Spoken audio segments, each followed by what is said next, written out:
Real applications of artificial intelligence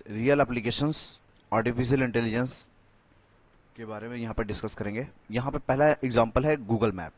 Google map में भी artificial intelligence का यूज़ किया गया है। जब हम वन प्लेस से सेकेंड प्लेस पे आप जब जाते हो तो जो वे प्रोवाइड करता है, जो डायरेक्शन प्रोवाइड करता है, वो आर्टिफिशियल इंटेलिजेंस के बिहाफ पे गूगल मैप प्रोवाइड करता है।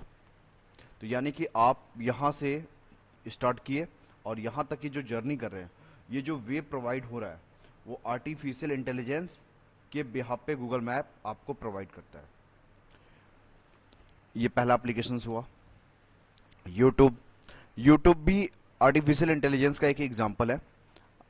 यहाँ पे जब भी आप यूट्यूब पे कोई भी चीज़ सर्च करते हैं, कोई भी चीज़ सर्च करेंगे या फिर कोई भी वीडियो ऑफ व्यू करते हो, तो नेक्स्ट टाइम क्या होगा, जैसे ही आप एप्लीकेशन ओपन करेंगे यूट्यूब का, तो उस टाइम पे क्या होगा कि जो आपने प्रीवियस सर्च कर रखा है उसी से रिलेटेड आपके सामने डेटा विजुअल होंगे, आपके सामने वीडियो विजुअल होगी, वही वीडियो विजुअल होगी जो पास्ट में आपने सर्च कर रखा है, उससे रिलेटेड वीडियो सर्च आपके सामने विजुअल होगी। यानी ये अंडरस्टैंड समझ जाता है कि यूजर की रिक्वायरमेंट क्या है, यूजर की रिक्वायरमेंट क्या है, इसी एनालिसिस के बिहाफ पे आपको वीडियो वो चीज शो होते हैं। ड्राइवरलेस कार, विदाउट ड्राइवर ये कार मूव होती है। टेस्ला इसका एग्जांपल है। तो यहां भी आर्टिफिशियल इंटेलिजेंस का यूज करके इस कार को बनाया गया है। ये एमआरआई जो है हेल्थ केयर में किसी भी स्कैन करने के लिए, बॉडी को स्कैन करने के लिए यूज किया जाता है। यहां भी आर्टिफिशियल इंटेलिजेंस का यूज करके एमआरआई एप्लीकेशंस में यूज किया गया है। स्पीच रिकॉग्नाइजेशन में भी आर्टिफिशियल इंटेलिजेंस का यूज किया गया है। इसमें क्या, वॉइस या फिर ऑडियो को हम टेक्स्ट के फॉर्मेट में कन्वर्ट कर देते हैं। ये किसके बिहाफ पे होगा, आर्टिफिशियल इंटेलिजेंस के बिहाफ पे होगा। तो speech recognization is the task of taking input in the form of audio, voice data and converting into text data. यानी वॉइस डेटा और ऑडियो को टेक्स्ट में कन्वर्ट कर देता है। इसका एग्जांपल क्या है, सिरी, गूगल असिस्टेंट। यहाँ पे कोई भी स्पीच किसी पर्सन ने दिया, टेक्स्ट में कन्वर्ट हो गया, इसको बोलेंगे स्पीच रिकॉग्नाइजेशन। स्पैम डिटेक्शंस, जैसे कि सपोज करिए आपके पास स्पैम कॉल आती है, तो आप पहले से ही वो रेड मार्क हो जाता है, तो आपको ये पता चल जाता है कि ये यूजुअल नहीं है, यूज की कॉल नहीं है। तो आप क्या करते हो, उसको सीधे डिनाई कर देते हैं। तो सेम इट इज मेल में, जब हमारे पास कोई भी मेल इनबॉक्स में आती है, तो आर्टिफिशियल इंटेलिजेंस एनएलपी की हेल्प से क्या करता है कि वो उस मेल को रीड करता है। अगर वो यूजफुल होती है तो वो इनबॉक्स में जाएगी, इनबॉक्स में, अदरवाइज वो स्पैम में भेज दिया जाता है अगर वो अनयूजफुल मेल होती है तो।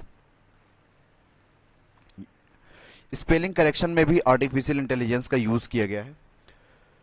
यहां पे सपोज करिए स्पेलिंग मिस्टेक है, तो सबसे पहले करेक्शन रेड मार्क हो गया, देन जैसे ही आपने राइट क्लिक किया तो आपकी करेक्शन मिली, और करेक्शन जो भी स्पेलिंग का है आपके सामने विजुअल हुआ। तो ये किसके बिहाफ पे हो रहा है, करेक्शन स्पेलिंग, आर्टिफिशियल इंटेलिजेंस के बिहाफ पे एनएलपी का यूज करके किया जा रहा है। तो यहां भी आर्टिफिशियल इंटेलिजेंस का यूज किया गया है स्पेलिंग करेक्शन में। चैटबॉट एक एग्जांपल है आर्टिफिशियल इंटेलिजेंस का। यहां पे एक मशीन या फिर डिवाइस जो है, ह्यूमन के साथ कन्वर्सेशन होगा टेक्स्ट या फिर वॉइस के फॉर्मेट में। टेक्स्ट या फिर वॉइस के फॉर्मेट में जो कम्युनिकेशन होता है वो क्या होता है, चैटबॉट कहलाता है। तो चैटबॉट भी एप्लीकेशन है किसका, आर्टिफिशियल इंटेलिजेंस का। सोशल मीडिया जैसे कि आप फेसबुक का यूज कर रहे हैं, ट्विटर का यूज कर रहे हैं, इंस्टाग्राम का भी यूज कर रहे हैं, ये यहां भी आर्टिफिशियल इंटेलिजेंस का यूज किया गया है। तो social media is something that has established itself as an essential element for the current generations. We have been generating an immeasurable amount of data through chat, tweets, post and so on. Commercial flight use an AI autopilot. Commercial flight जो होती हैं वो भी इस समय क्या होता है, एआई ऑटो पायलट का यूज किया जाता है। तो ऑटो पायलट में भी आर्टिफिशियल इंटेलिजेंस